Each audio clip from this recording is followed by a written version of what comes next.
everybody, and welcome to another episode of Jump. Let me ask you one question, though. Where have you been? If this is your first time here, I got a question for you. You've been missing out on some great shows. So I'm going to wait. I'm going to make you sit back, relax, get some pen and some paper, because my show is all about jumping. I'm not talking about jumping up and down. I'm talking about jumping into greatness. I'm asking you to bring people on just like you and me and what they've done with their lives, how they've changed and how they took the chance and jumped. Now, I'm always telling you, go for it. Do a podcast, do this, do that. But then I realize I haven't really brought anybody on that can tell you really about podcasting, how they got started, where they are today. So, ladies and gentlemen, I think I brought the main person themselves to come on to the show. Ladies and gentlemen, please welcome Josh. Hey, thanks for having me, Charles. How you doing, my friend? Hey, having a great morning. Good. So let's reel it back. Before we tell everybody who you are and what you do, give us some background about yourself. Born and raised, where are you from? Man, so I actually was born and raised in Texas till I was about 16. And then I moved kind of all over the West, Rocky Mountain West. So I've lived in Idaho, Utah, Colorado, California, Hawaii, all over the place, and out of the country in a little bit of time as well. Nice. So growing up, what did the little man in you wanted to become? What did you see your dream becoming? I got asked this recently, and I was trying to remember, did I want to be a garbage man or whatever? I think I definitely did go through a garbage man phase, but I used to be into tennis when I was young and 60 pounds ago. And that I at one point thought maybe I'll be a tennis. I was all over the place, man. I didn't have a real solid direction, and I didn't know until I was in university really what I had a goal to do, which was once I started learning how to learn some programming and realized I really liked building websites, building applications, and things like that. So then you just started off. Do you remember your first job, like your first real paying job? Yeah, I worked in a mailroom, stuffing envelopes at my dad's workplace where he worked. So I was started at the bottom and didn't work my way up. Oh, and I always ask everybody, what did you learn from that? What was your first job, and what was the one thing you learned from that?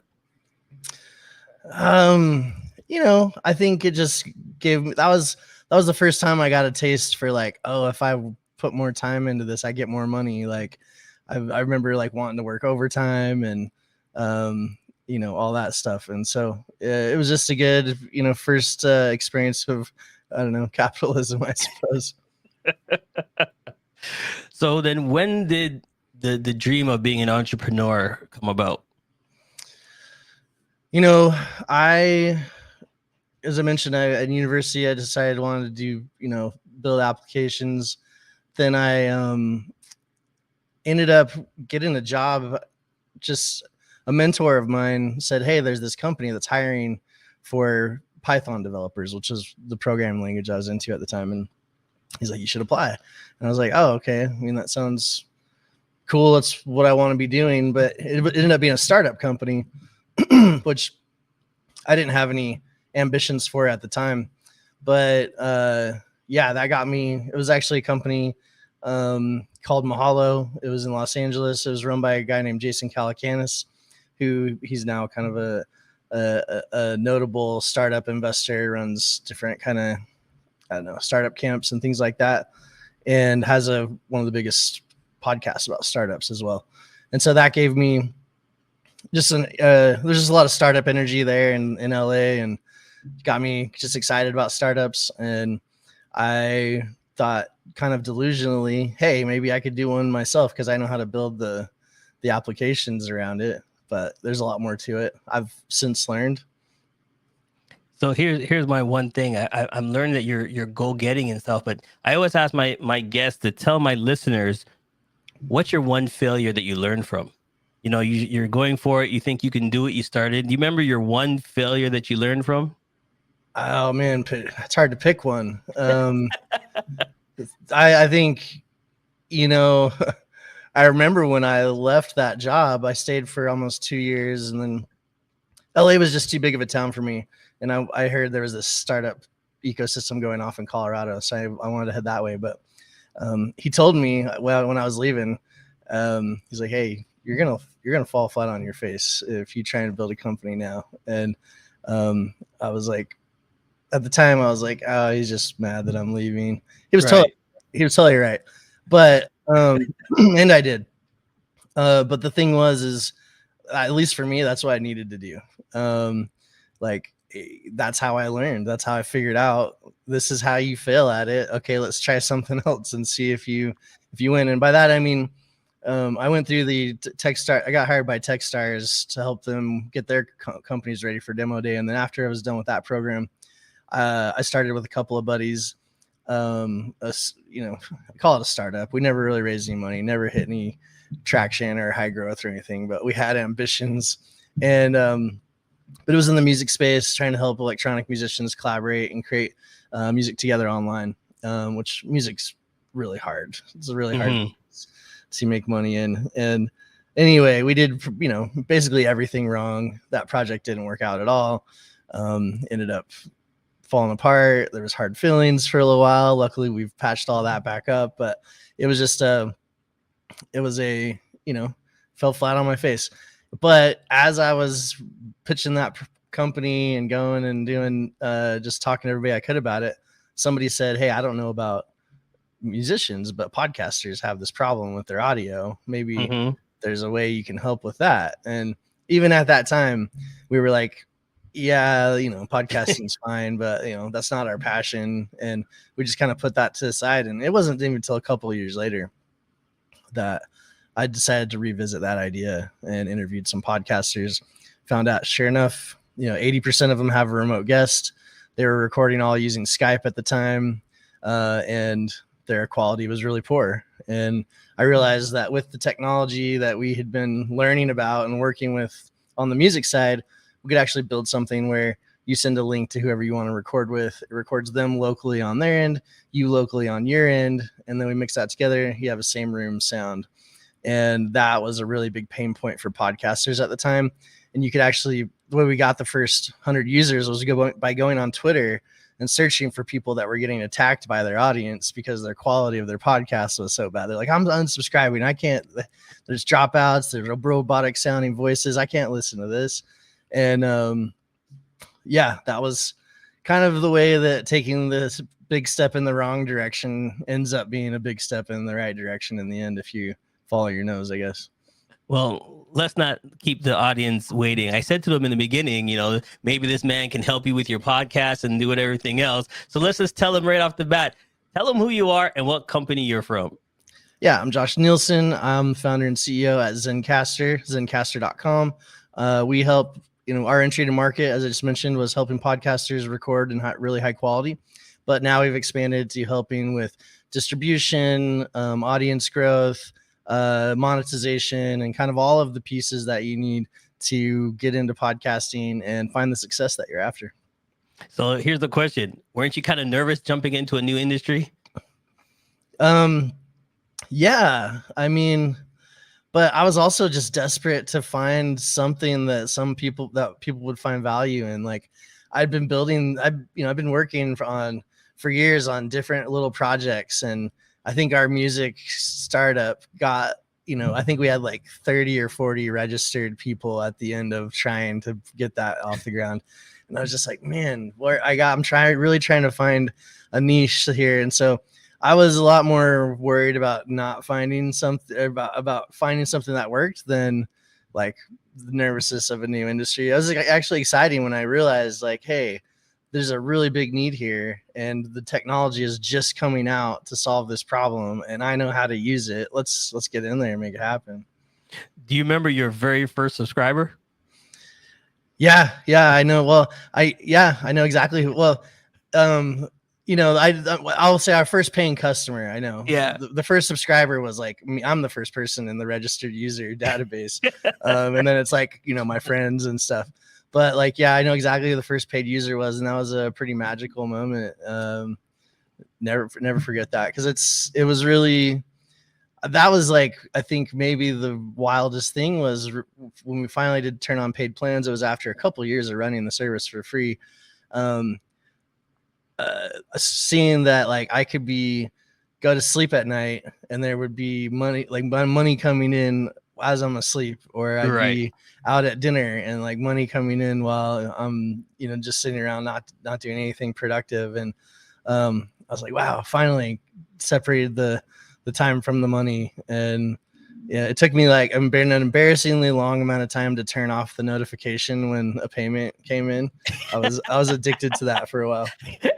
You like to hear that little ding, ding, Yeah, ding. I like that. See, that's what I want my audience to know, that it does take time, but when it does come in, I can see the joy on your face. I can see the smile on you. Like it worked. I've got it done. It worked. Like, tell everybody, did it work right off the bat? 2 months, 6 months, a year? How long did it take you? So, I didn't have a track record. I didn't really even know how to go about raising money and all that. So I didn't take that route.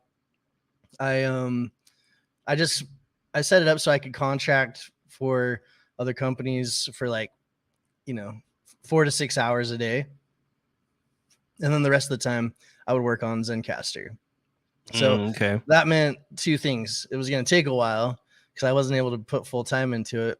But I also meant I had unlimited runway. I could take as long as I needed because I wasn't running out of money while I was doing it. And I cut a lot of corners in the beginning to make it so I could run it pretty cheaply. Like, we didn't store your files. You had to bring your own Dropbox account and plug that in.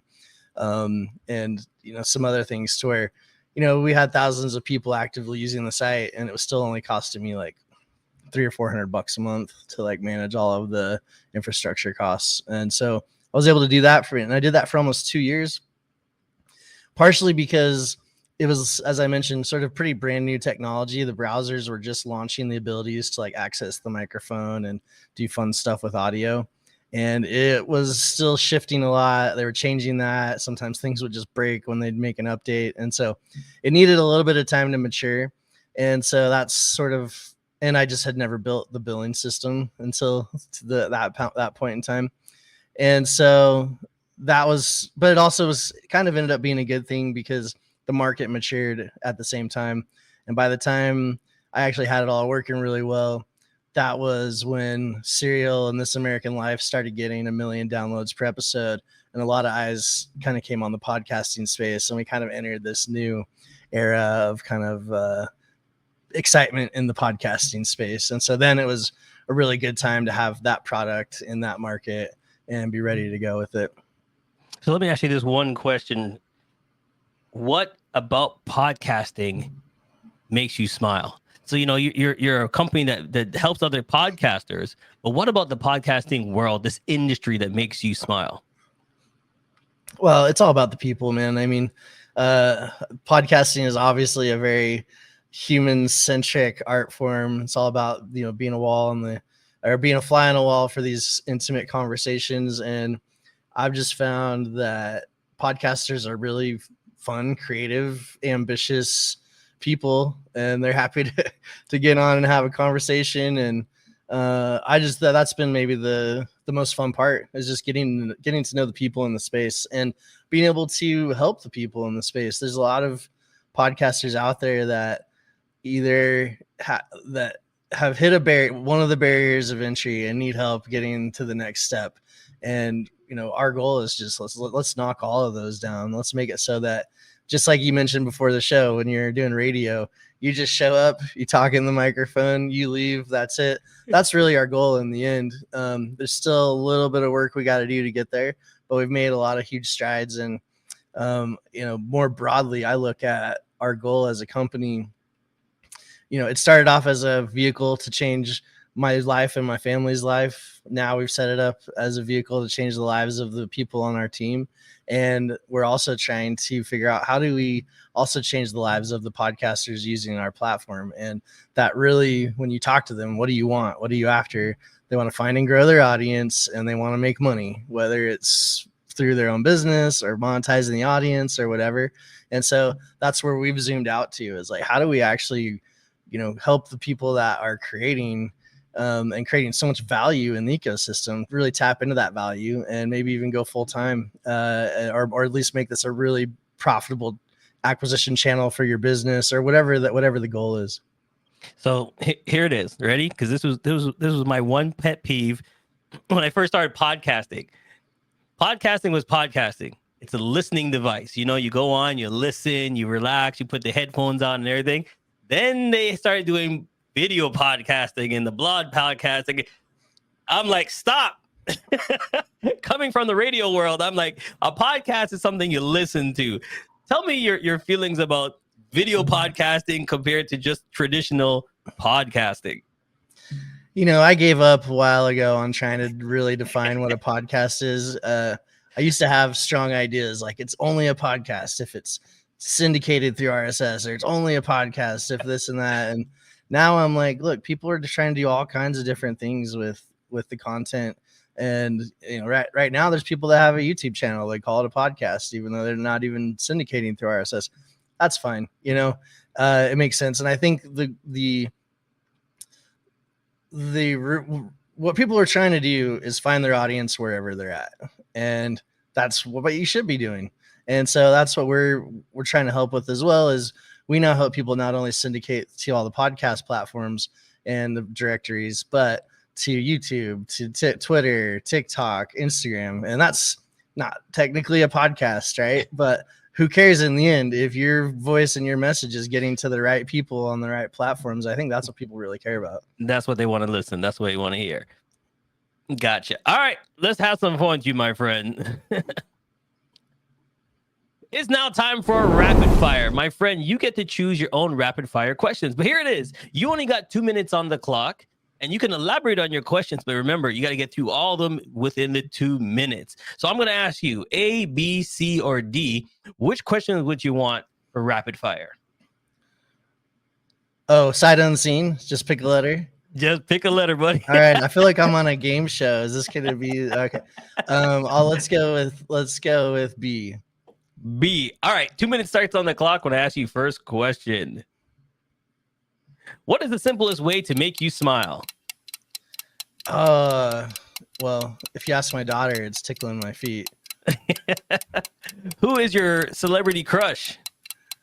Oh, you know, when I was in high school, I had pictures of Natalie and Brulia put on the back of like my my like student ID card, and I just heard that song Broken or whatever it is yesterday. So there's that one. All right, what did you recently learn?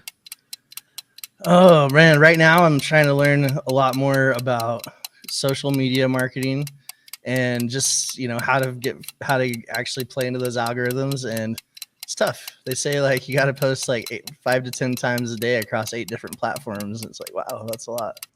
Yeah. Do you remember your first kiss? I do. What makes you nervous? My first kiss. No, these days, you know, I actually have a pretty significant like social anxiety, and it's part of the reason why I've crafted a business where I can do everything kind of remotely from home. I don't like being around too many people, and like going to the mall, not my thing. So yeah, I still get a little bit of that. All right. What's the best technology out today? Well, aside from the innovative technology we're building at Zencastr, I'm pretty excited about, you know, I think the talk of the day has been AI and like Chat GPT and all that stuff. And we're actually plugging some of that into our business to help with our product. But just seeing that instantly, everybody's using it, and for like all kinds of stuff, it's pretty amazing. Like you can send it a picture of your website and ask it how to optimize your UI. And it's just pretty amazing. Social media or hanging out? If in small groups of people, I like to hang out. If big groups of people, I'll stay on the social media. What's the one thing that you would change about your life right now? I wish I was a morning person. I have not figured out how to solve that problem, but. And I'm going to throw in a bonus question right now. If you can change the podcast world and do anything to change either the algorithm or change the way the people do it, what would you want to change and say this would fix everything right now? I really think one of the biggest problems right now is discovery and audience growth, helping the audience find you and helping you find the audience. Everything else is downhill from that, monetization and success and all that. And so that's the problem. what the solution is. We're working on some things, but yeah, like I really think that's the big thing that needs to be solved. There you go. You made it through rapid fire, my friend. So let's talk about that one point too, because as a podcaster, when I was on the radio, I just talk. People tune into a switch. Thousands of people can hear my voice because they're just tuning into a dial. But it's not the same thing for a podcast. And as a business owner, trying to, people to find you, give us a couple of key ways you think people can find you and how that works out. Well, part of the reason why a lot of people are switching to video podcasting is because that gives you content that's a lot more engaging on other platforms. For instance, if you post a 35-minute long audio file on Twitter, nobody's going to stop and listen to that when they're scrolling through their feed. However, if you have audio and video and a headline and captions, and you've got a clip that's 2 to 5 minutes long, maybe even shorter than that, now you've got something that it can be engaging on Twitter, TikTok, Instagram, all these different places, and then get them into your content and then bring them back into becoming subscribers or driving them down your marketing funnel, whatever it may be. And so we're finding that people that are doing that are growing, at a minimum, like 5 times faster than they would otherwise. Like just recently with, as I mentioned, we have a tool that helps people find the right clips that are going to be engaging and get them formatted and everything. And we've started using that. One of our team members is using it for he's got a podcast for veterans, and he was getting about 500 views a month or listens a month on his podcast. And after he started using clipping tool and getting them out on different social platforms, last I checked, he'd had like 40,000 views in like the 6-week period of time that we were looking at. And so it's, you mentioned that on the radio dial, what do they got? I don't know, a few dozen stations they can tune into there. With podcasts, there's, millions of them. And so people aren't just going to hit a dial and accidentally tune into your show. You've really got to get it out in front of them and find them. And by utilizing the algorithms on these other platforms where they take your content, decide who's going to be best for, and start presenting that and featuring it and up nexting it on their platform. That's really what you need to do to go out and grow an audience if you don't already have an existing audience. And we're seeing it work. So it's, I think that's really how people should be thinking. I got to get good content that's going to be engaging across all these platforms and then figure out how to get it out there. Okay. With that said, now all my listeners are like, Charles, why should I do a podcast though? If that's the case, and there's so many podcasters out there, and Charles, you're always telling me to jump into action, should people still start a podcast?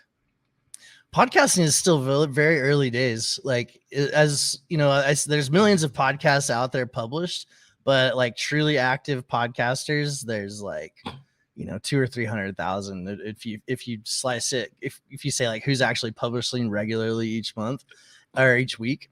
And the thing that gets me bullish on the podcasting space, and that makes me say that it's still very, very early days, is still quite small, is the listener to consumer ratio. Mm-hmm. If you look at like platforms like Twitter, I think they've got something like there's 70% lurkers and then like 30% are creators and consumers on the platform, something like some kind of breakdown like that.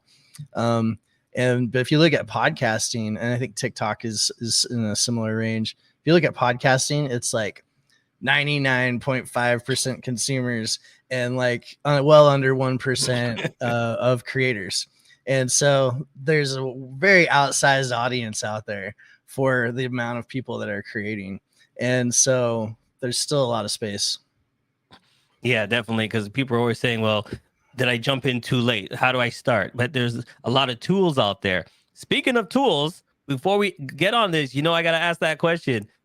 AI tools for business to help you grow. You're loving it. You're scared about it. You're using it. Talk to us about it. Oh yeah. I mean, overnight when ChatGPT came out with their third version or whatever it was, that became a saying in our company, like I'll throw it at the machine. So yeah, I'll draft up a document, I'll throw it up the machine, and then we'll review afterwards, and or throw it at the bot or whatever it is. And yeah, it's just overnight it became something I think everybody's using, because it, quite frankly, it saves you a lot of time and writes way better like marketing copy than I do, or at least gives you like a really great starting point on just like drafting documents and emails and stuff like that. And then, you know, what we're using it internally for is we transcribe the content and then we can send it to them and say, what's the most engaging part for an audience Of on this YouTube? section, right? What's the most engaging part for an audience on TikTok? And then it can help with that. And then also, you know, something else that we're excited about and we've seen pop up in other places is just automatically drafting your show notes for your podcast, automatically kind of doing some of that, because that's real busy work. And you know, we're gonna be launching stuff onto YouTube and helping it to kind of chapterize those sorts of things. Like, hey, why not use something that's really easy and saves you a ton of time? You know, it makes sense to me. And am I worried about Skynet? Maybe, but not so much that I don't want the robots drafting my emails for me. I think I watched that enough time to know how to get rid of them, right? You know what I mean? One of us has got to push the button, and one of us has got to sacrifice. But hey, we'll do that. We'll need a time machine, that's all. All right, let's have some more fun, my friend. Now time for Pick 3!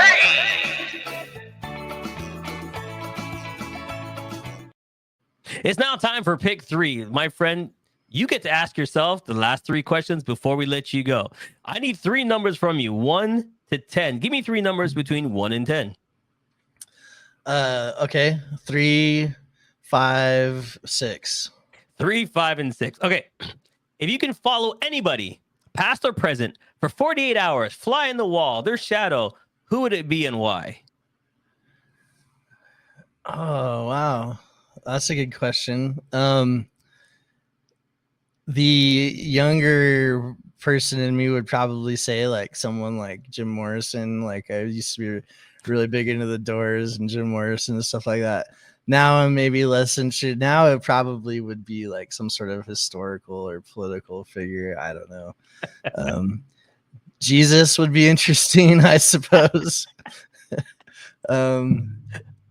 But yeah, or like JFK. I don't know. Just follow him around, find all the secrets, right? Yeah. All right. So give us 3 books or courses or anything that you've learned from and took that you think will be great for podcasters. Oh, great for podcasters. Or it could be just great for learning for business wise. Yeah, I was like, there's not a lot of books around podcasting. I actually searched for this a while ago. That content tends to stay in the podcasting space. You know, when I was first learning how to make websites, I came across this book called Head First HTML and CSS, and I found that would be a really easy way to get into it, and that definitely helped kind of take me to that next level of being, you know, capable on some of the stuff I was trying to do.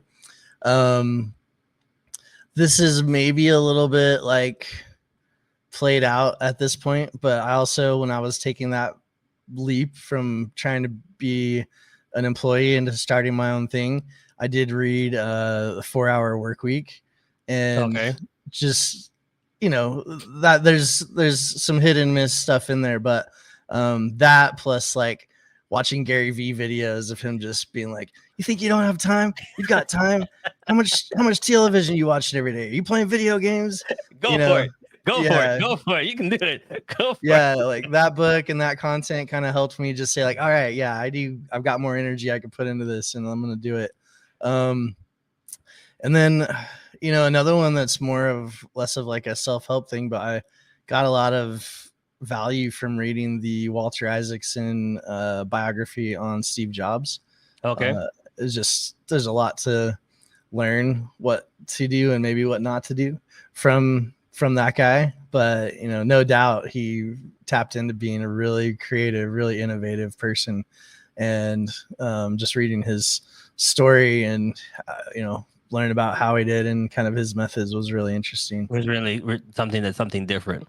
Yeah. All right, here we go. Ready? I think this is you right here. If you could have a superpower, what the superpower would be and why? First, before you answer that, Batman or Superman? Oh, Batman's just way cooler. Like, I know he'd lose, but like Superman's too much of kind of a pretty boy kind of guy, I like Batman.